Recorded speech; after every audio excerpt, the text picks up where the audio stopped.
غزوہ تبوک کا موقع تھا۔ تپتی دھوپ تھی اور مسلمانوں کو رومیوں کے مقابلے کے لیے مال کی ضرورت تھی۔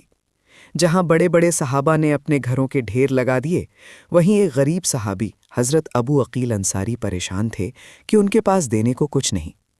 وہ ساری رات ایک یہودی کے باغ میں پانی بھرتے رہے اور مزدوری میں صرف 2 ساخ کھجوریں ملیں۔ وہ گھر آئے، ایک ساک اپنے بچوں کے لیے رکھا اور دوسرا ساک لے کر اللہ کے رسول صلی اللہ علیہ وسلم کی خدمت میں حاضر ہو گئے۔ جب انہوں نے وہ مٹھی بھر کھجوریں پیش کیں تو منافقین نے مذاق اڑایا کہ اللہ کو ان کھجوروں کی کیا ضرورت؟